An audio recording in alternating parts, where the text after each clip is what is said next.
Okay, so this is, I'm amplified now.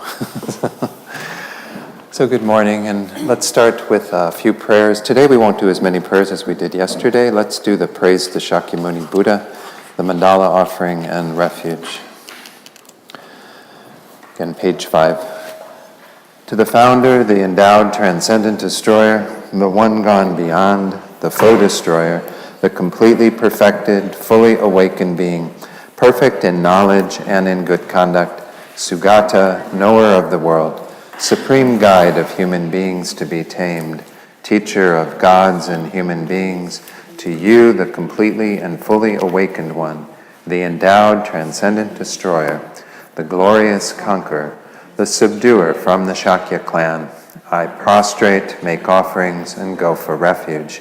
To the founder, the endowed transcendent destroyer, the one gone beyond, the foe destroyer, the completely perfected, fully awakened being, perfect in knowledge and in good conduct, Sugata, knower of the world, supreme guide of human beings to be tamed, teacher of gods and human beings, to you, the completely and fully awakened one, the endowed transcendent destroyer, the glorious conqueror, the subduer from the Shakya clan, I prostrate, make offerings, and go for refuge.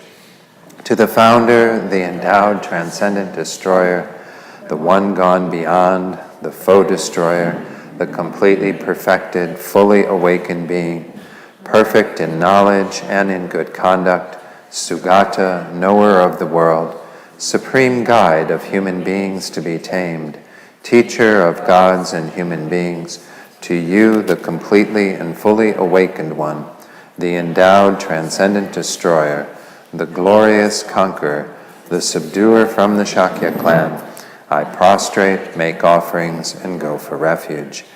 To the founder, is that 3? We did 3? Okay, sorry. Lost track. When, O supreme amongst humans, you were born on this earth, you paced out 7 strides, then said, I am supreme in this world. To you who were wise then, I prostrate. With pure bodies, form supremely pure, wisdom ocean like a golden mountain, fame that blazes in the 3 worlds, winner of the best, Lord, to you I prostrate. Supreme signs, face like spotless moon, color like gold, to you I prostrate. Dust free like you, the 3 worlds are not, incomparably wise one, to you I prostrate. The Savior having great compassion, the Founder having all understanding, the field of merit with qualities like a vast ocean, to you, the one gone to thusness, I prostrate. The purity that frees one from attachment, the virtue that frees one from the lower realms, the one path, the sublime pure reality, to the dharma that pacifies, I prostrate. Those who are liberated and who also show the path to liberation, the holy field qualified with realizations, who are devoted to the moral precepts, to you, the sublime community intending virtue, I prostrate. Homage to the Supreme Buddha, homage to the Dharma refuge, homage to the great Sangha, to all 3 ever devout homage, to all worthy of respect, bowing with bodies as many as all realms, atoms in all aspects, with supreme faith I pay homage. Do not commit any non-virtuous actions, perform only perfect virtuous actions, subdue your mind thoroughly. This is the teaching of the Buddha.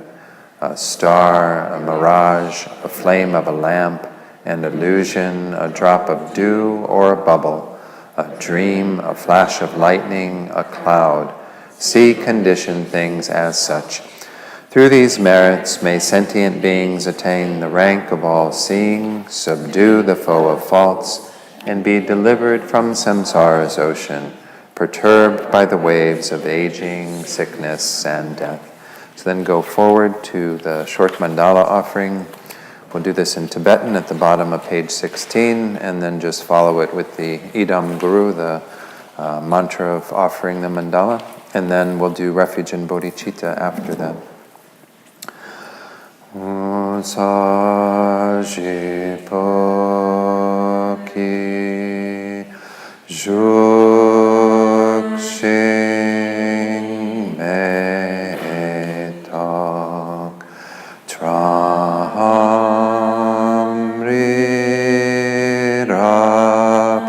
lingshi nidegyan padi sangye shingdu mikte ulwari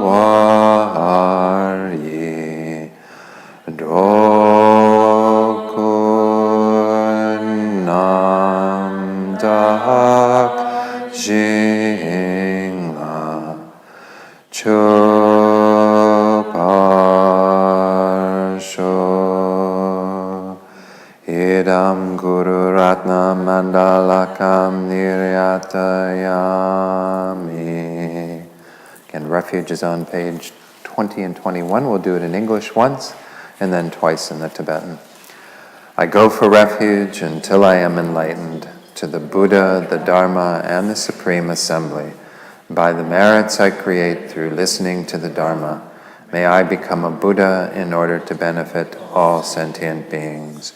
Sangye chodang soki choknam la jangchu bardu dakni kyabsu chi daki chanyan gi pe sonam gi dola penchir sangye druparsho sangye chodam soki choknam la jangchu bardu dakni kyabsu chi daki chunyan gi pe sonam gi drola penchir sangye druparsho. Okay, let's do a short meditation. Just give ourselves a chance to focus the mind a bit, to generate our motivation. So I thought we'd actually do a little Tonglen meditation as part of generating our motivation today, since we introduced Tonglen as part of these verses. So let's begin, though, with a few minutes of focused meditation on the breath. So find a good meditation posture. If you have a particular technique that you use to work with the breath in your own practice, then you can do that. If not, then I'll suggest working with the sensation that occurs at the tip of the nose as you breathe in and out through the nostrils. That very subtle sensation that occurs in that area is your meditation object. And you just tune into that sensation and try to stay present with it through the inhalation, through the exhalation. Trying not to let the mind wander. But if the mind does get distracted, we simply observe that, notice whatever it was that was distracting us, but make the conscious choice to let that go, to no longer follow that thought or sensation, whatever it was that pulled you away from the breath. And then return back to the breath, renewing your attention once more. So we'll do this in silence for just a few minutes, and then I'll lead you in a little practice of Tonglen.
So now to begin our practice of Tonglen, I'd like to invite you to think about something in your life that is causing you some unease or discomfort. Could be something physical that is happening with your body,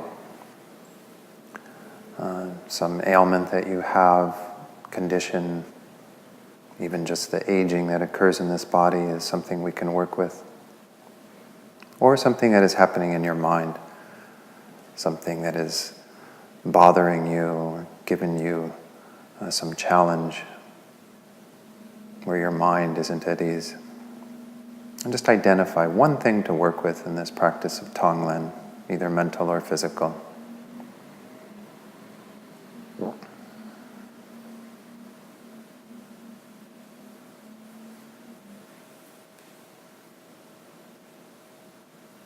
So as we saw yesterday, we're framing this practice in the context of karma, that we ourselves created the cause to have that particular difficulty that we're meditating on.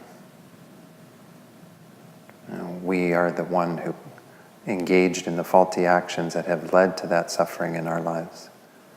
It's the wheel of sharp weapons coming back to cut our happiness, to cut our comfort, to cause us to experience this pain or difficulty.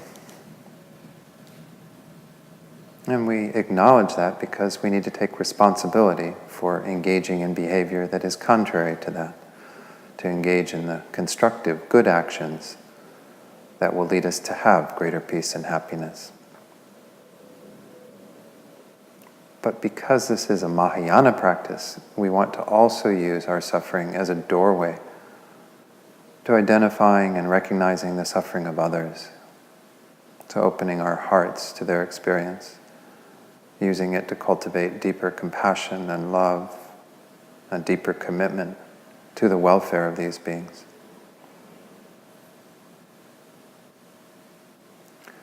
So for this practice of Tonglen, we're going to do to work with that suffering in regard to other beings. First, visualize above the crown of your head your own guru appearing in a form that aids you in this practice. You might visualize four-armed Chenrezig, this Buddha of compassion. He's a white Buddha seated in the lotus posture on a moon disk on top of a lotus. He has four arms. The first two arms, right and left, are at his heart, holding a wish-fulfilling jewel. His right hand is to his right side, holding a crystal mala or rosary. His left, the other left hand to the left side, is holding a beautiful lotus. And again, just feel the presence of your own guru in the form of that Buddha or whatever Buddha you're visualizing. Maybe make your own kind of request for the aid, the support of this being. You might think something along the lines of, please bless me so that all the physical or mental ailments of all sentient beings, however many there are, which are more important to relieve than my own situation, that all of these may ripen upon me, and that I may give all beings my happiness. Just hold that very sincere request and feel that you receive the blessings of the Guru in the form of that Buddha to do this practice. So now we visualize all sentient beings surrounding us, just a vast ocean of beings, many of whom are experiencing the exact same situation that you are, as well as countless other physical and mental ailments. Seeing that they are in this state of suffering and that it's being caused by their own faulty actions, and that moreover many of them don't even have the knowledge of karma, much less the idea that they will engage in good behavior to overcome those forms of suffering. So as we observe them through that lens of seeing them dealing with that level of ignorance as well as the deeper ignorance, not knowing the nature of reality, it should break our hearts that these beings suffer so needlessly, If they only knew the causes of happiness conventionally, ultimately, they wouldn't suffer for 1 second.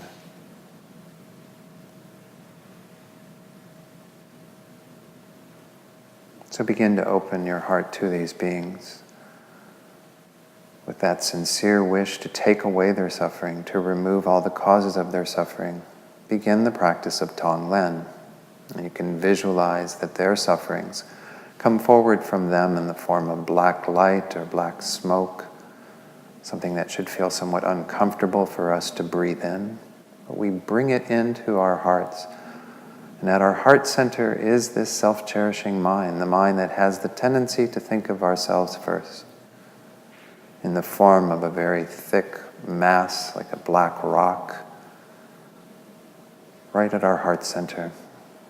We bring that black light or smoke down to the heart center, where it envelops the mind of self-cherishing and eats away at a part of it. We're willingly taking that suffering upon ourselves with the intention of destroying this mind, this demon of self-centeredness. So just continue to do that, bringing in more and more suffering with each inhalation and letting it eat away at the self-cherishing mind just for a minute or so. Just gradually bringing in more and more, diminishing the self-cherishing more and more.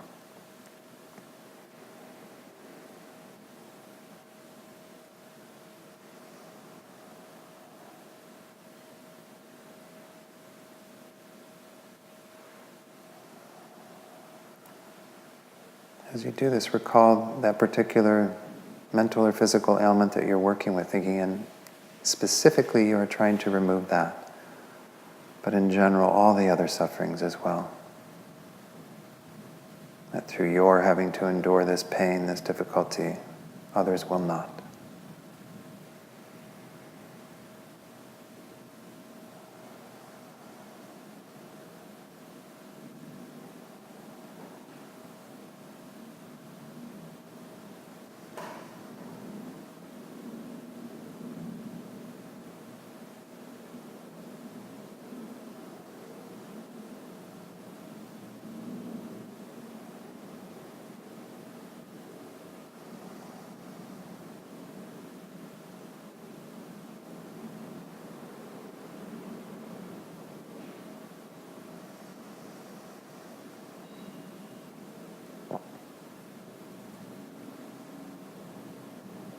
And then eventually arrive at a place where you're bringing in the last bit of suffering in the form of that black smoke or light that comes down to your heart center, and it removes, annihilates the last bit of self-cherishing that is there.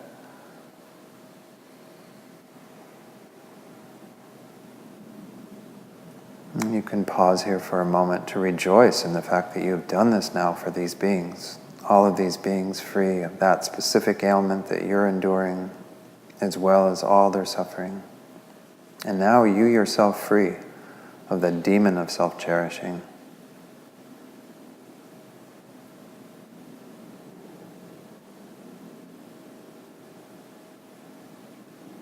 And then you turn your attention back to these beings and you see that, yes, you've removed their suffering, but you haven't brought them to the culmination of their happiness, their well-being. So observing them bereft of that happiness and thinking how wonderful it would be if they experienced true peace all the way to Buddhahood. You know, all temporal happiness as well as the ultimate happiness of liberation, Buddhahood. Hold that sincere thought for them. Once more, recall your guru on the crown of your head, giving you inspiration and blessings to accomplish this. Visualize now that at your heart appears a beautiful, wish-fulfilling jewel. And this jewel now becomes infused with brilliant white light that is the essence of everything that brings you happiness. All of the resources you possess, all of your good potential, your positive potential, merit, and so on, as well as even your own body, the people in your life who bring you happiness. All of this transforms into white light that is infused into this jewel. And begin to send it out with the out-breath, sending that light out so it goes in all directions. When it meets the beings, it becomes the cause first for their temporal well-being, giving them good health, long life, all the resources they need. Immediately transforms into exactly what they need for some temporal well-being, to have good rebirth, and so on. And then over time, as you keep sending this out, it becomes the causes of their more ultimate well-being. Dharma teachers and Dharma texts, all the guidance that they need to practice this path to lead them to full enlightenment. And just keep sending that light out with every exhalation, giving away more and more of your own happiness and the causes of happiness, so others can experience temporal happiness and the causes that will lead to ultimate happiness.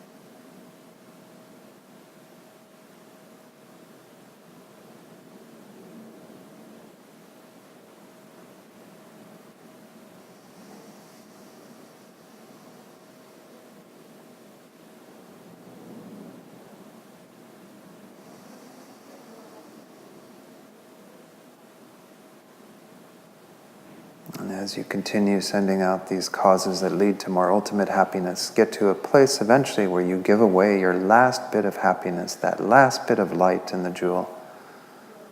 It becomes the final cause for every single being to achieve their ultimate welfare, complete Buddhahood, fully enlightened in the aspect of Buddha Chenrezig.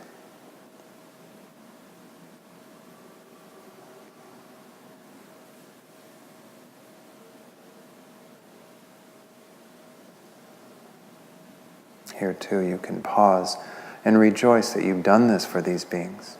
You not only have removed all of their suffering, but you have brought them to the fulfillment of their potential, to the state of complete enlightenment.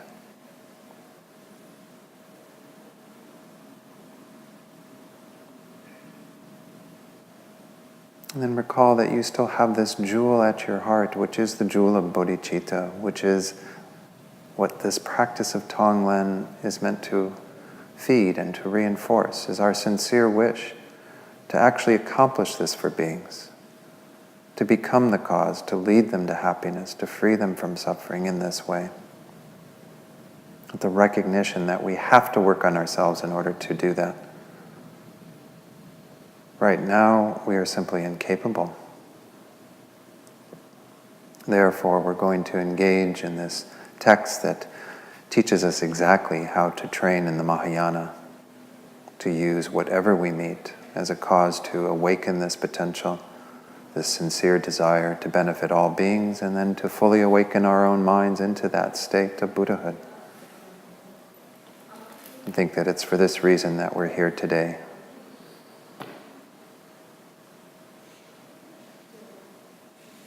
And when you're ready, you can open your eyes fully and we'll begin. Okay. All right, so yesterday we introduced this topic. Again, those of you who weren't here yesterday, there's a nice little handout that if you didn't get it, if you didn't sign up for the class, we'll make sure that there's a list that goes around and you can receive that later. But we're working with this idea of lojong, or mind training, which is that specific corpus of the Buddha's teachings that came out of the Tibetan tradition about 1,000 years ago due to the kindness of Lama Atisha, who brought these teachings into Tibet. They were passed on to Dromtonpa, to many of his disciples. Eventually, this whole body of what's come to be known as lojong, or mind training, is accessible now in so many different texts. The text that we're studying was written by Dharma Rakshita, who was one of Lama Atisha's gurus, one of his 3 main gurus. I think it said that he's had over 200 gurus, which is quite amazing. But so we're working with a section of the text in particular where we're identifying things that are happening in our lives, various levels of suffering, discontent, things that are occurring, that we're trying to have, first of all, an understanding that we are the creator of that.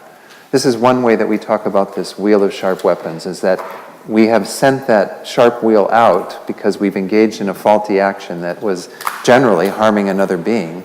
But it's come back around now to cut our happiness, to cut our comfort, to cause us pain and difficulty. So the format for these verses are first to recognize the particular situation that we're going to be talking about, then to acknowledge that it's our karma. It's something we created through the force of our own faulty actions. So you have that similar line, the identical line in every one of these verses in this particular section, where it says, "It is the sharp weapons of bad actions turning against us. For, having done what?" That's the third line, kind of identifying the specific action we must have engaged in to create that energy that's now coming back around and cutting our happiness. And then the fourth line is Dharma-Rakshita's kind advice about what we should do differently. Don't keep doing the same thing. What is the definition of insanity? Doing the same thing over and over again and expecting different results. We're going to keep getting the same results if we keep doing the same thing. We're going to keep having the same suffering again and again. And out of compassion for ourselves, we should want to avoid that suffering. But this being a Mahayana text, being about Mahayana mind training, we also want to use this to recognize the suffering of others, to open our hearts at that time whenever we experience any kind of discomfort, that we recognize that that's a potential for us to identify with the suffering of others, to recognize that they too are in that same predicament or a similar predicament. We are all in this state of samsara and dealing with dissatisfaction and suffering. Okay? So, with that context of the Mahayana mind training, we always want to have, Geshe Jampa Gyatso in his commentary, my teacher in Italy, he gave the advice that we always practice Tonglen at the end of each of these verses. In the same way that I led you through that visualization, to use that practice as a way of identifying the suffering of others and cultivating our compassion, our love, our wish to benefit others in the mind of bodhicitta from that practice. So any questions? I realize that was like the briefest of introductions to what we did yesterday, but we'll be touching on some of the same themes throughout today and into tomorrow even. So any questions? Everybody's in the right room? Good. So we are up to verse 16. So let's look at verse 16 and read this together. Can't see the screen so well right now with the light in here, I don't think, but everyone has a copy of the text, I believe, so you can just use the text in front of you. Let's read this together.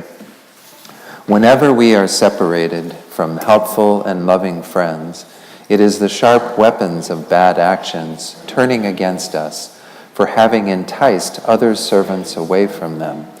Now we should no longer part others from their servants. So most of us don't have servants. At least I don't think we do. Maybe some of you are in the room are in that situation. But this idea of servants, in one translation, I think it was in Thupten Jinpa's translation, recent one, that he changed this to companions. I mean, this is just whoever we have in our lives, those people who we associate with, who we consider our friends, our companions. This is why we have this particular karma of experiencing others being separated from us. Friends that fall to the wayside, that do something, leave us alone, what have you. Well, this is because we have done something to entice other people's friends away. We haven't really been genuine in our own respect for other people's friendships. So we shouldn't be parting other people from their friendships. We won't separate others from the relationships that they have in their lives. We talked yesterday about speech, and of course one of the ways that we do this through our speech is what we call divisive speech, where we say things about others that cause people to be separated. We might be a part of that cycle of getting people into situations where there's conflict. I think we even have to be careful in our daily life, the extent to which we, in the US, of course, there's a lot of political division. I think there's some political division here in the UK. But we can see that just that kind of talk that is all about, splitting people up, making people into different camps, thinking it's us and them kind of mentality. It's not good to engage in that type of behavior. But it's being pointed out in particular here, where we are actually causing others to have a rift between themselves and their friends, kind of taking their friends away from them or causing them to have some division in their life. So I think that this is an important thing to pay attention to once more. It may not be happening as often as some of the other things we're talking about, but nonetheless is something that we can meditate on. Again, just the advice that as we go through each of these, you might see some things that you might identify with. And of course, as I said yesterday, the advice is to look at ourselves, not to say, oh yeah, I know somebody that does this. That's great, and it's nice that you can see it in others, but the fact you can see it in others, all my teachers have said, that's because you have that yourself. You wouldn't be able to see it in others if you didn't have that yourself. So this is about holding up a mirror. Every one of these verses is like, okay, is that going on for me? Or could that be going on for me? Should I pay attention then to the advice that's being given? And then, of course, to practice Tonglen at the end. And Geshe-la, even in his oral commentary, gave that advice after this verse in particular, that we are always wanting to practice Tonglen after we think about that particular suffering. So some of these verses may be more salient for you in your life right now. As we saw when we started off this section, verses 10 and 11, we were just working with very general ideas of physical pain, kind of what I brought up in the meditation, or mental conflict, mental suffering. Any one of those, once more, we can think about. We've created the causes for that, but there are countless beings in that same situation. So open up our hearts with that sincere wish to help them. So the next verse, number 17, is one that I put on my quiz. Again, the quizzes are just a study guide, study tool to help you to work with the material. I did go back between yesterday and today and looked at the ones that I put on the quiz to make sure I covered all the material that would be on the quizzes, and I think I did okay. I don't know, you might read through the quizzes that cover, if you did receive those files, that cover the material that we've gone through, and see if you do have any questions. I tended to draw very heavily from Geshe Jampa Gyatso's written commentary, a short commentary he did on these verses. That again was a file that was sent to you if you pre-registered and what have you. Maybe someone could send around a piece of paper, and anyone who needed to get those files, maybe put their email address and name down, and then we'll make sure that we can possibly even get those to you today. So if you have access to email here, you could receive those. Would someone be willing to grab a piece of paper and do that? Yeah. How many people don't have those files, just so we know? Quite a few, okay. So let's, do that. Maybe even during the break I can try to, because I can send the files that I sent to Mike and make sure that you all get that. So verse 17, let's read this together. Whenever all the holy ones are unhappy with us, it is the sharp weapons of bad actions turning against us for having rejected the holy and relied upon bad friends. Now we should reject bad friends. So this translation uses bad and good an awful lot, which are kind of very polarizing words. But we obviously acknowledge that there are some people who are much more skillful in our lives, who kind of aid us in our path, who actually support us in what we're trying to do. Whereas we do have people who mislead us, who are bad influences upon us, don't really support us in the practice we're trying to do and working on our minds. So when we talk in the first line there about the holy ones, Geshe Jampa Gyatso says, are holy beings such as lamas and so forth, bodhisattvas, anyone who's turned away from cyclic existence, anyone who is an ideal support for us. Yesterday we talked about what we mean by Sangha. Sangha, again, in that very technical way, are those beings who have generated a direct realization of emptiness, a non-conceptual awareness of this profound truth.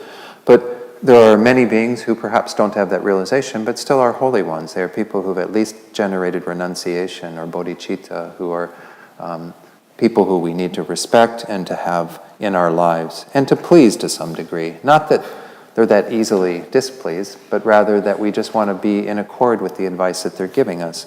So the first line there is whenever, no matter how much we might, have some measure of respect for them, they aren't pleased with us. They're, perhaps, not giving us the attention that we would like. We've got obstacles to getting advice from the gurus or what have you. It seems like they're unhappy with us. Well, that's from our prior disrespect for them and our attachment then to the negative friends, the people who have kind of led us astray. So we haven't put our confidence in the right people. We've, instead of putting our confidence in all of the holy beings who are there to guide us, we put our faith in all those people who are simply, bad friends. So this is what we need to think at this point, that this is the sharp weapons that kind of, again, cuts our happiness, that cuts our comfort, that causes us to experience pain and difficulty. This is coming back upon us from our prior actions of having done this, rejected the holy ones, relied upon these misleading friends. So the advice is very simple in the final line, right? Now we should reject these people. Now what does it mean to reject? This is an important thing to discuss because it doesn't mean that we, they're out of our hearts, that we kind of have hatred towards them or anger towards them. Rather, we acknowledge that there probably needs to be some distance between ourselves and them. I mean, if you look at the example of people who are dealing with alcoholism or substance abuse of some sort, they don't hang around with the people that they drank with or used with, right? I mean, this isn't, if they're really trying to recover from that behavior, they know that those friends are not going to be very good friends for them at that time. So we're all trying to recover from samsara, right? We're trying to generate a mind that is intent upon liberation, enlightenment, to really do this deeper work that the Buddha calls us to do. So if we are going to be supported in that, we don't want to hang around with all the people we used to hang around with or that we even have in our lives still that are going to lead us astray, that are going to be bad influences on us. There's a text that Lama Zopa has taught on, that's some heart advice of Achos Rinpoche, A-C-H-O-S. You can actually find this text at the FPMT's website. And he commented mostly on some of the other elements of the text in the context of Sangha and community and what have you. But this is what Achos Rinpoche says about these folks. He says, there is no difference between male and female as evil friends of negative karma who make you lose this and all future lives. Therefore, throw them far away like a stone used for cleaning your bottom. I didn't realize this, that they use stones to clean their bottom. But we can think now toilet paper. I mean, used toilet paper is probably equal, in terms of what we were talking about. It sounds pretty strong, right? I'm going to discard these people like used toilet paper. It sounds like you could have a lot of really negative thoughts towards them. And that isn't what we should get from that type of passage. Rather, what we should get is the idea is that we don't want them in our lives because they will lead us astray. So we have to be, if we can't physically distance ourselves from them, because there are some people in our lives that we work with or that we have to associate with that are going to be negative influences on us, well then at least we have to mentally isolate ourselves from their influence. To be able to have that strength of mind, to be in their presence and not be disturbed by them, not be guided by them. So I think this is challenging advice. My own experience, I like to share this when we talk about this topic of misleading friends, and some of you in the room who've been practicing Dharma even longer than I have maybe can speak to your own experience. But as I got clearer about what my path was and the people I wanted to be around to support me in my path, like-minded people in community with others, the people who were antithetical to that sort of fell by the wayside. I didn't need to make conscious choices about discarding them like used toilet paper. Rather, they simply fell to the wayside because it was clear what I wanted to do. And so the things that they would be encouraging me to do or inviting me to do weren't of interest, and so there was just a falling away, a natural process that happens, I think, on our spiritual path. But I'm not saying that happens for everybody, but I think there will be some portion of the people in our lives who aren't supporting us in where we're going that will find that their time is spent better elsewhere, and of course we're trying to spend our time, doing more practice and being more attentive to these teachings. I don't know if anyone else wants to add anything to that. But this is an important verse, I think. Yeah, Steph. I just want to ask about, I can appreciate that appreciate what you're saying in terms of friends, perhaps, but what about family? Yeah, family gets to be challenging, and we always have those times of the year when we have to be around family, and we might be challenged by just that whole experience and being in their presence, because they're triggers for us frequently because of the past that we have with them that can sometimes be quite complicated. Again, that's why the strength of our practice is really important, so that when we are there, we kind of guard our minds to some degree. And I love in Master Shantideva's text, the 5th chapter of Guide to the Bodhisattva's Way of Life, he uses the idea of being like a log, being like a piece of wood. This is kind of the hard thing to practice, but it's good to just be able to be in the presence of those who are saying things and trying to rile you up and trying to get you involved in all kinds of conversation about politics or whatever. And you just try to be like a piece of wood. Just try to be still and calm inside and not let your mind get agitated in those ways. I don't know that it's the best advice to physically distance ourselves from family. I mean, as much as we can during our lives to not maybe be around them as frequently. But the other thing that we have to recognize is that being intent upon practicing the bodhisattva path means that eventually we will want to be able to be in the presence of these beings, because we recognize too that as our practice strengthens, we might be a better influence upon them. This advice of staying away from misleading friends is often emphasized at the beginning of our path when we don't have that fortitude, or our strength of practice isn't so great, so we're going to be easily misled. Whereas once we've developed our practice to a degree, then we've got it going on. We're not going to get sucked into all these patterns and all of this that's going to cause us to have that, negative state of mind and what have you. So I think again, it changes over time. In the beginning, it might be good to distance ourselves to the degree that we're comfortable doing that, and then try our best when we're in family gatherings or what have you to work with it as best as we can. And that's a learning experience. If we find, I was good for about 5 minutes and then I just got totally triggered by what was going on and I lost it. Well, okay, don't beat yourself up. Recognize that's something to work on. That becomes your goal for the next time you get together with your family. So it is important that we have these people in our lives. In fact, as we get further into the practice of mind training, we actually need these difficult people in our lives, people who challenge us, who have views that are opposed to us, our own, so that we generate deeper and deeper compassion, so that we use them to help practice our patience and tolerance in the midst of, that type of experience. So I think, again, it all depends on where we are at in our practice, but it's a challenge, certainly.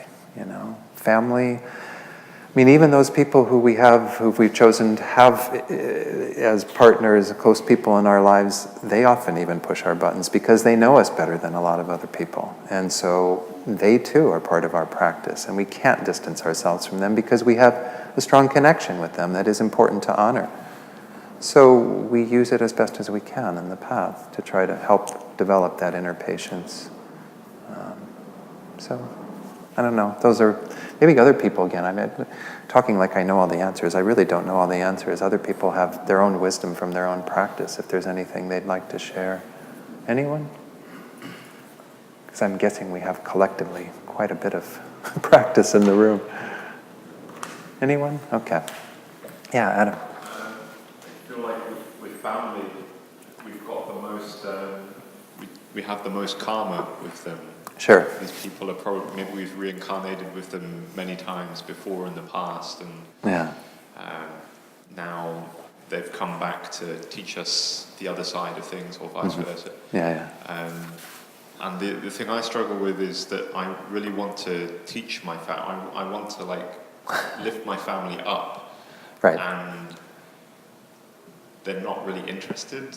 Sure. And so. It's things like, okay, very common. Let's all just drink and eat and go out for meals all the time and not really do anything to develop ourselves. And I'm trying. My approach at the moment is to just share little glimpses of, okay, this has really helped me. I'm feeling better. I no longer have these problems, and then that kind of trying to leave little breadcrumbs along the path, but. It still really grinds at me when I see, my father, for instance, doesn't want to do any kind of yoga or stretching or change much of his diet, or And I really feel like, oh my God, my parents are they're gonna die soon. They're not really doing anything for themselves, and then in their next life maybe they'll be totally lost. So I guess I'm still questioning what is the best way to try and lift people up without being dogmatic. Exactly. Being annoying.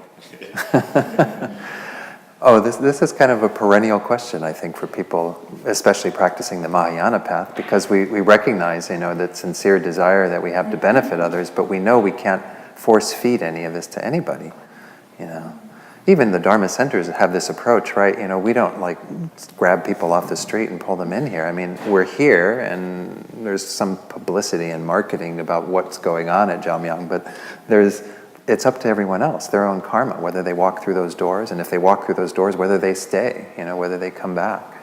We recognize that there's not much we can do for beings who don't have the karma to hear these teachings. My very first experience with kind of teaching one of my family members, a bit unwillingly, I have to admit. This was when I was just starting to study in the master's program, and I came home for a break and visited with my parents, and we went over to see my brother in St. Louis, and my brother kept saying, what are you studying over there? What are you studying over there? And my brother and I have a difficult relationship, admittedly. I'll admit to my share of it contributing to that. But he just kept pestering me, wanted to know what I was studying. And I said, well, okay, the Buddha started with the Four Noble Truths. Maybe I'll start with the first noble truth of dukkha. And he could not get this concept at all, that he was suffering, that his life was dissatisfactory, And it was just I realized, first of all, I was probably inadequate in my own teaching of him, so I recognized that side of it. But it was also just there's going to be people who just have a block. They just, no matter how you explain it, no matter what you say or how it might appear completely logical from your own point of view, they can't see it at the time. And so I just let it go. I just said, okay, well, I did what I thought was my best at the time. But that was even a situation where he wanted the teaching. He wanted to know what I was learning. But then he kind of took it apart and criticized it and found it not to be what he wanted, what he could accept at all. So I don't know. I don't think that we know necessarily how to help others. This is a bit of what we talked about yesterday to your question. Is if beings don't even have the awareness of karma, well, how can we help them? If they don't know that they have the potential to become enlightened, how can we help them? Well, this is why we just keep improving our own selves, because we recognize that eventually, when we have greater qualities, greater capability, we will know what to say, we will know how to help them.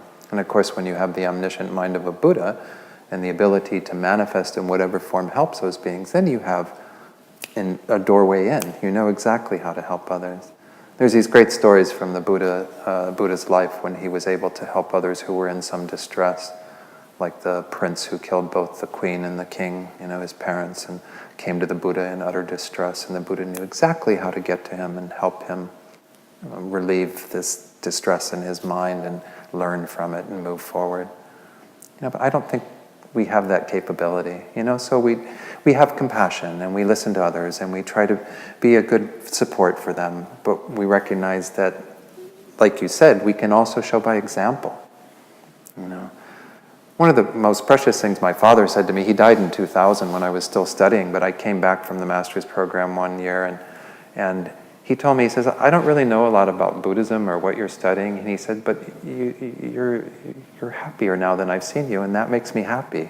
And that was it made me feel really good that he could just detect that there was something about me that had changed.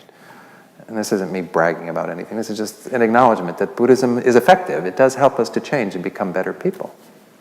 So that can become evident to others. They might become curious then on the basis of that, might ask us what we're learning. Well, what are you doing that causes you to be so much more at ease or patient or whatever, and then we share that. But until other people ask to share, I don't know we can make an offer. We can say, I've had some teachings that might be useful right now in dealing with your separation or your whatever's going on in your life.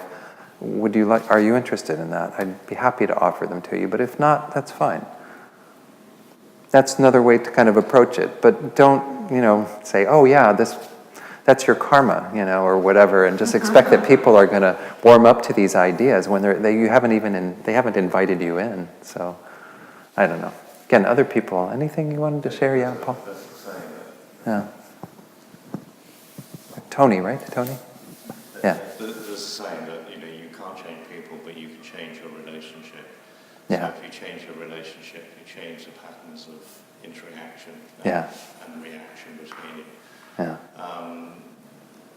So that can change behaviour and it can change people, but you're leaving aside beliefs in rebirth or not. Whatever people do in this life, whether you agree with them or not, you have to let them. You can offer help and compassion, but you have to let them live their life as they wish, unless they're doing harm to others. I agree, yeah. And if we can help to relieve suffering to some extent, that's great. But, again, we're all the creators of our own experience as we're learning through these verses. So there's not much we can do to intervene. But keep that wish to do that. Keep that desire to improve your own qualities to be able to benefit others. Yeah. Were you going to share something else? Yeah, I come from a large family, and in fact quite a few of them have come to places that I've been to and encountered Buddhism that way, but they all have incredibly strong bullshit detectors.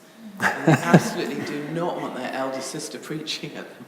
And I can really see that it can do much more harm than good, because it just puts people off. Yeah. So I've just fallen back on actions rather than words, and over a period of time they can see that I'm there for them, or when I can be. Exactly. And that sort of thing. Yeah. I think keeping it simple. The other thing as well is I'm married to a non-Buddhist who often behaves far better than I do.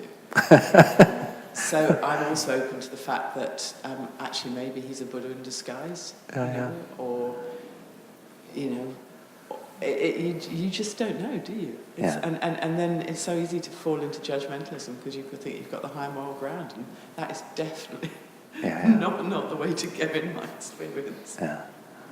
Yeah, I mean, again, the mind training teachings are telling us to have this view that everyone's a teacher for us. Everyone is there, in some way to help us to develop our own qualities. And even if they're people who are saying, I don't want to hear that from you, whatever, well, then we can learn from that. We can learn again that we have to improve our own minds. We have to always work on that.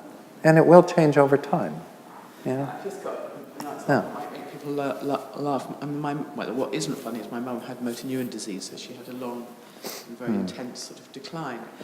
But I found out afterwards, she said to my brother, "Oh God, if Alison rings me up with that funeral voice again." And I thought I was ringing up with a voice full of compassion, and I was obviously irritating the hell out of her. So funny. Yeah, again, and it's important we don't beat ourselves up for the ways that others experience things from us, because if our intention was still good and what we were trying to do, that's the most important thing. We just acknowledge, again, it's just pointing out how we just don't have the ability, the skill to know how to benefit others most directly. Yeah, Adam. Microphone. I'm just wondering how many people actually reach this point that you're describing, if it's actually, and obviously you don't take sort of statistics on it, but how many people actually reach this point of enlightenment that they can then do what you're describing? Oh, I don't know. Any show of hands?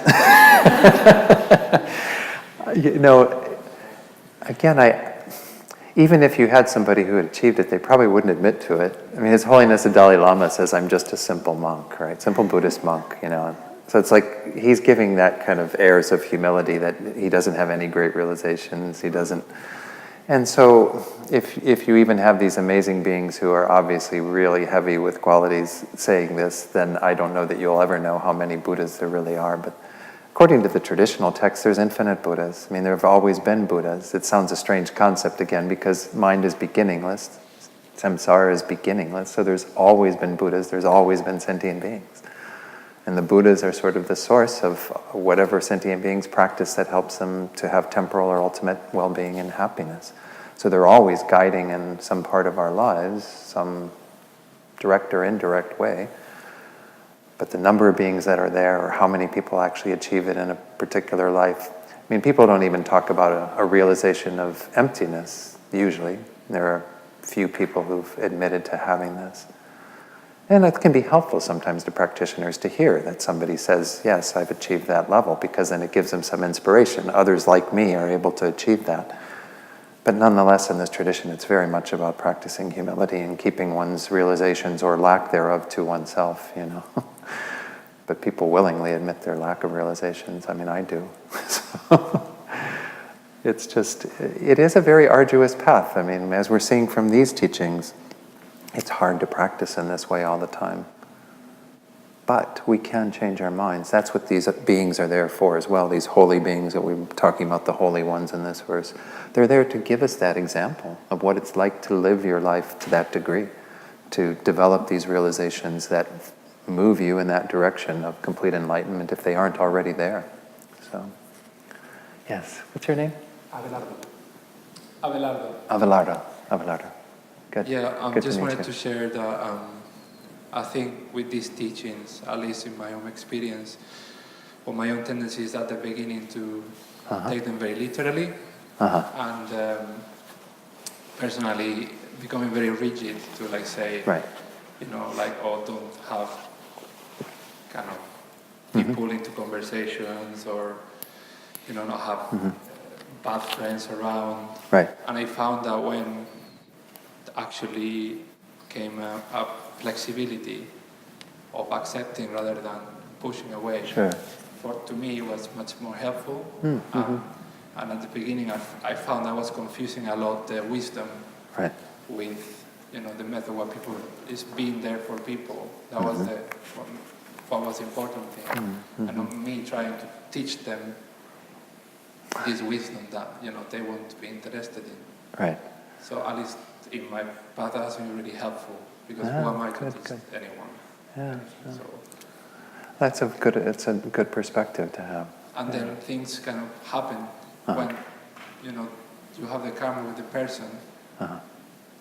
Kind of things come up Sure. just by being there. What is needed comes up, basically.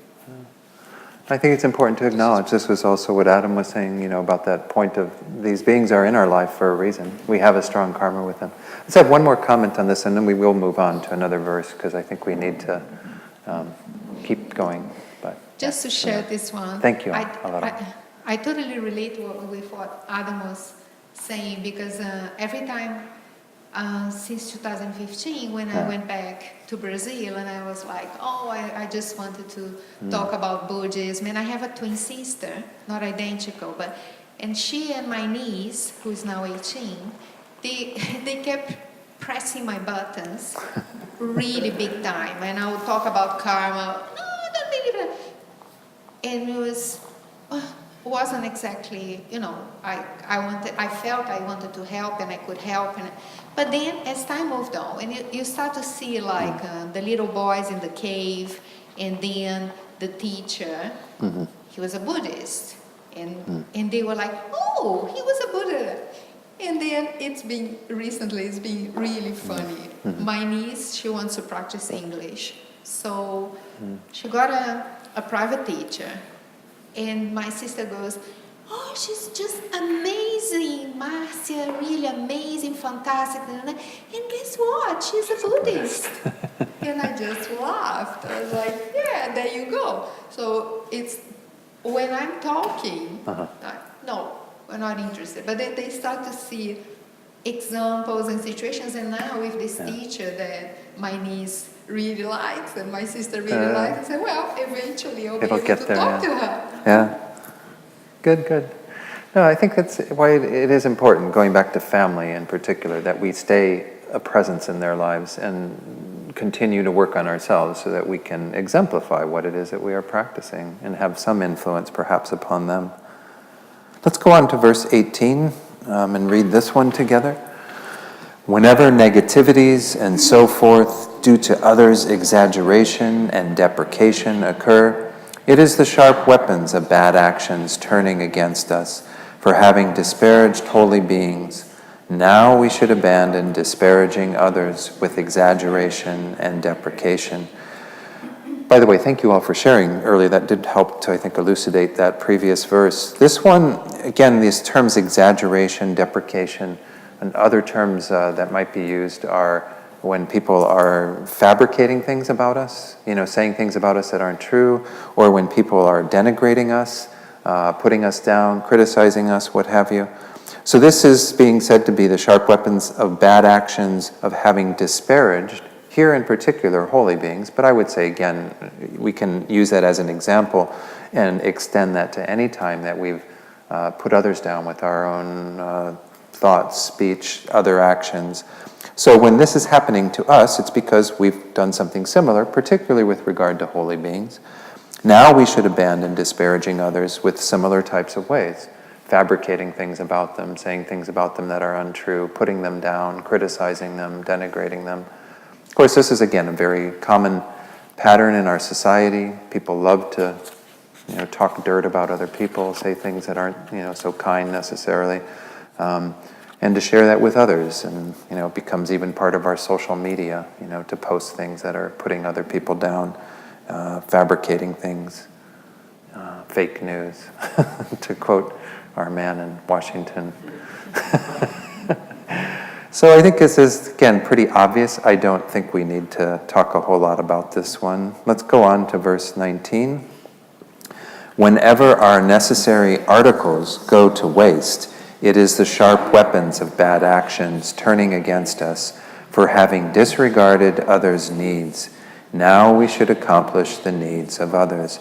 So again, this is about possessions, things that we have. It could be, Geshe Japa Gyatso in his commentary said that it could be our offering substances, things that we have that we want to use in a virtuous way that somehow go to waste, somehow are not able to be enjoyed and used in the way that we'd like to. This is any time that any of the things that we have aren't able to be utilized, any of our possessions and so on. This is because we've disregarded others' needs. We haven't been attentive to their needs, specifically around their possessions, wealth, enjoyments, even the people in their lives. But we want to, have, as an antidote to that, a mind that is intent upon helping others, protecting their possessions, helping them with their needs, and so on.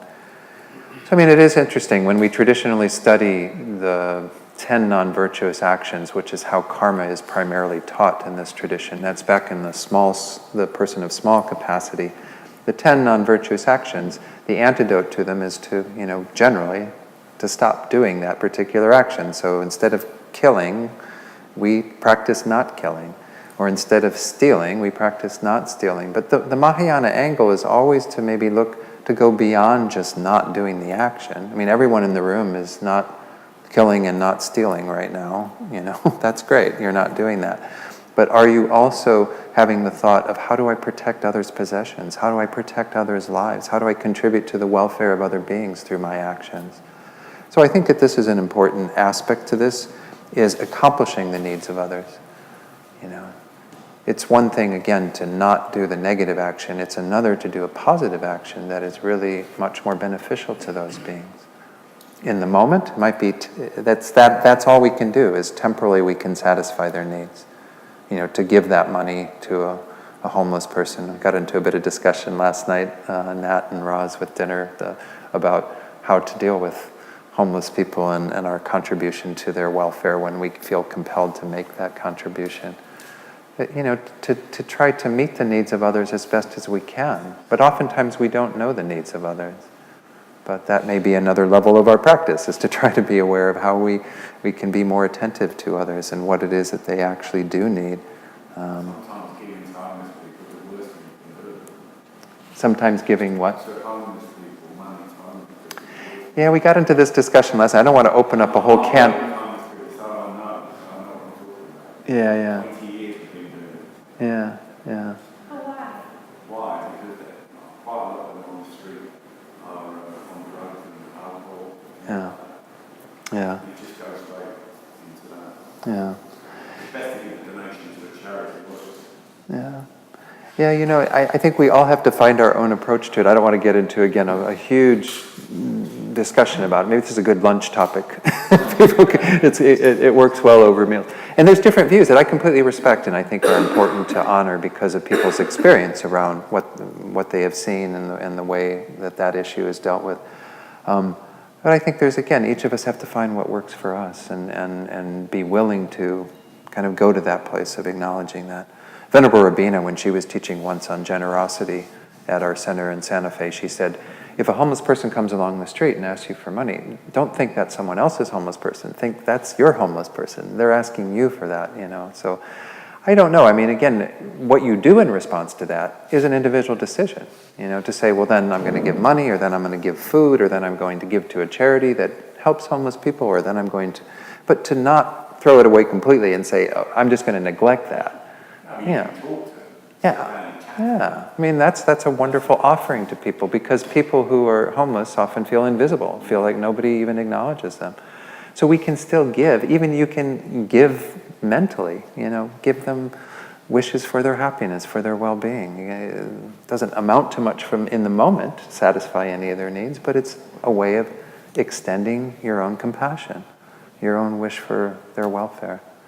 So again, this verse is really about that type of perspective, but then once more to add the practice of Tonglen on it, to really feel that by that sending out of everything that we have, may it become exactly what other beings need. Not just to, again, satisfy them in a temporal way, but to satisfy them ultimately. May it become teachers for them, dharma for them, satisfy their needs not just in this life, but beyond this life, all the way to enlightenment. So, okay, let's go on then to the next verse, verse 20. By the way, just so those of you who weren't here yesterday know the schedule, we're going to take a break shortly, and then we'll go on till about 12:30. That'll be our lunch break, and we'll still try to fit lunch break in an hour and a half and reconvene at 2. And then we'll have a little bit longer break in the afternoon and conclude at 5 o'clock. So let's read verse 20. Whenever we have a joyless mind and an unclear heart, it is the sharp weapons of bad actions turning against us for having accumulated negativities in other rebirths. Now we should eliminate the condition for others' negativities. So again, this idea, when we have kind of a mind that's not so enthusiastic, joyful, even a mind that's kind of not so clear. One example that I think it was Thupten Chodron said in her commentary, when we have no problem with staying awake for entertainment, but cannot meditate without falling asleep. Does that happen to anybody? No problem with like putting on a movie or Netflix or something, but then sit on your meditation cushion and it's just like, that's it. So if we have this sort of lack of clarity or joy in our minds, this is the sharp weapon of bad actions for having accumulated negativities in others. And this is a very general statement, but what are those negativities? Any way that we've sort of followed these minds of self-cherishing, self-grasping, these twin demons, any way that we've kind of done things that have instigated a lack of clarity in our minds, particularly from turning away from Dharma practice. I mean, this is one thing that if we are finding that we're having, and there are going to be a number of verses coming up where we do talk about our Dharma practice and the obstacles that we face in our Dharma practice. But even in this verse, we can say that if we have done things that have created those sorts of causes, the negative actions that we've engaged in previous rebirths that have led to lack of clarity in our practice are related to that. The way that we've neglected the Dharma, that we put much more effort into worldly affairs and so on. This is a theme that we'll see again in some of the coming verses. So to some extent, we should decline to get involved in, negative actions to the extent that we can, to have that strength of mind, once more, a bit like what we were talking about earlier, to not go out with people that are going to, lead us astray, engage in a lot of conversation that's not going to be so helpful for our minds. Not cause others to engage in negativities. This is, of course, the final recommendation we get from Dharma Rakshita, to eliminate the conditions for others' negativity. Stop being a cause of helping them to have negative minds by leading them astray to some extent. Hopefully most of us have abandoned some of that ourselves, but, why we're having an unclear mind, a joyless heart, is because we've done that in the past. We've led others astray and we've gotten caught up in their negativities as well. So this one again is relatively straightforward, I think. Any questions about any of these last few? Let's go on to 21. Whenever unsuccessful in activities our mind is agitated, it is the sharp weapons of bad actions turning against us, for having obstructed the actions of the holy ones. Now we should abandon all such interferences. So again, you might look at some of these verses, and this one in particular, and say, well, no, I think I've been pretty good at, attending to the actions of others, supporting Rinpoche in all of the efforts he's trying to make, or other teachers and what have you. And we might think, oh, well, where is this coming from now? Why am I having such lack of success in our own activities? Recall that our karma comes from countless lives. We don't know all the karma that we've created. We don't get like a karma statement at the end of each month that gives us a list of all the deposits we've made, all the new things we've done, and what karma has been exhausted and what's still there that's waiting to ripen and mature. We don't have an ability to know all of that. So even if we do find that some of these things that we're experiencing, we go, well, God, in this life I'm doing pretty good. I don't think I'm creating the causes at all. Well, that doesn't mean you haven't created the causes in the past. And that's where, once more, I introduce the practice of purification, the four opponent powers, as the means of addressing that. So if you have something in your life and you're going, wow, I'm not really doing that, well, you must have done it. So you need to do some karmic cleaning, and you need to do some purification practice, perhaps. So to be unsuccessful in activities, Geshe Jampa Gyatso says, is having been permitted by our parents and so forth from the time we were a small child to go to school, rather than culminating our studies, we did the opposite. That is, we did nothing but engage in wrongful activities. So whenever our mind becomes agitated, he says, due to ourselves and others not accomplishing a planned activity, think this is definitely the results of my bad actions from having obstructed the activities of others, particularly those of our Dharma teachers, the holy ones in our lives who we're trying to follow. So when our activities don't come to a culmination, when everything we do, we start and then we have obstacles and we have to leave it behind and we go to something else and we start it and then we don't culminate that and then we go to the next thing. Some people have lives like this that are just never bringing anything to any sort of fruition or completion. And so this is because we've obstructed the activities of others. Again, the example that's pointed out here, as I said, we don't need to take that as an absolute, that it's only because of having obstructed the activities of holy ones. We might have done that to other beings as well. But here's where we need to pay particular attention, especially if we want success in our Dharma activities. We go off to do something, do a retreat, and then some obstacles come up and we can't even finish the retreat. Well, that's because we've obstructed other people in similar types of endeavors. So, having done that, now we should abandon all such interferences. Don't become that for other people. Don't interfere with their activities, what they're trying to accomplish. I think this one again is pretty straightforward. Let's go on to verse 22. This one is also on the quiz that I put together because I thought it was kind of an important one in terms of our relationship with our lamas, with the Dharma. So let's read this. Whenever our lama is not pleased, no matter what we do, it is the sharp weapons of bad actions turning against us for having acted hypocritically towards the holy Dharma. Now we should work to reduce our hypocrisy regarding the Dharma. So, hypocrisy can creep into our lives where we give some sort of pretension. We're seeming to be better than we are in terms of our qualities. That's why humility is such an important aspect to have as well, is to always go back to an acknowledgement that we really don't have such great qualities. One of the antidotes to pride, they say, is to think about all of the things you don't know. They say one of the texts to examine, to acknowledge how our Dharma knowledge is not so great, is the Abhidharma Kosha, the Treasury of Knowledge. I don't know if some of you in the room may have studied this. We studied it as part of the Master's program, and it's very humbling.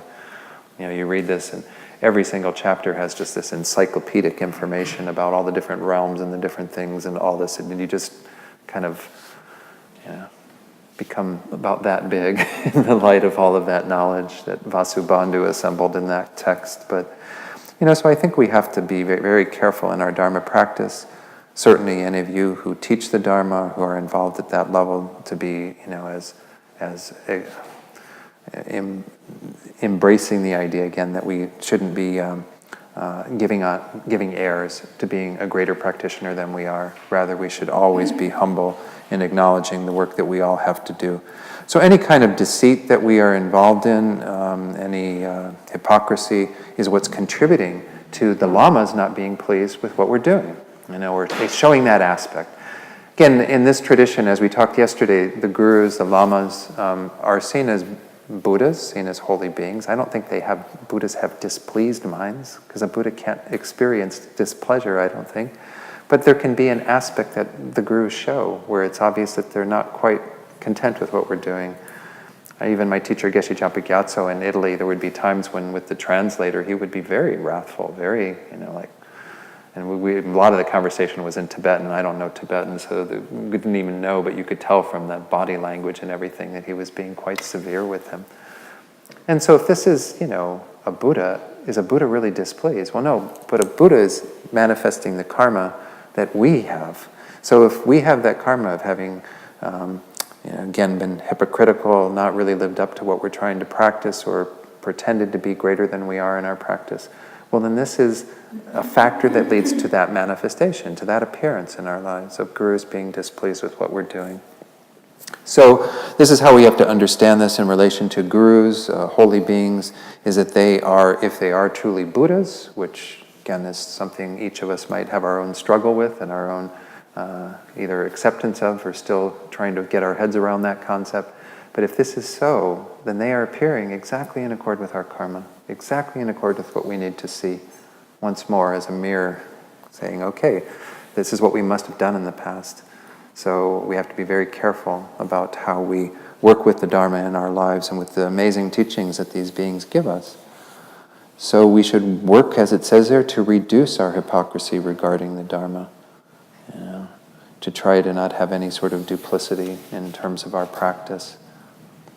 So, again, there is an example that is used that Geshe-la shares, which I think is kind of interesting. He says here, this is definitely retribution for having acted hypocritically towards the Holy Dharma in my previous rebirths. The way in which I did this is that, behaving like a heron or a cat, I acted hypocritically, through externally acting as though I were subdued, while engaging in nothing but bad conduct that's not on the side of the Dharma. So use the example of a heron or a cat, and I get the idea is that with a heron will kind of sit there with, watching the water very still for a fish, and then immediately, get the fish. So it kind of puts on the airs of being all subdued, but in the meantime, it's totally caught up in non-virtue, totally caught up in wanting to kill. And cats are the same way, right? Many of you in the room have cats. We have 5 cats at home, which is a little crazy. We keep them all indoors because we recognize that they would kill other beings. They'd do all that stalking stuff. They'd be out there killing insects and field mice and whatever else is out in our backyard. So I think we have to, not put on airs in that way. Think that, we're just all subdued and calm and great practitioner, and all that's going on in our minds is non-virtue.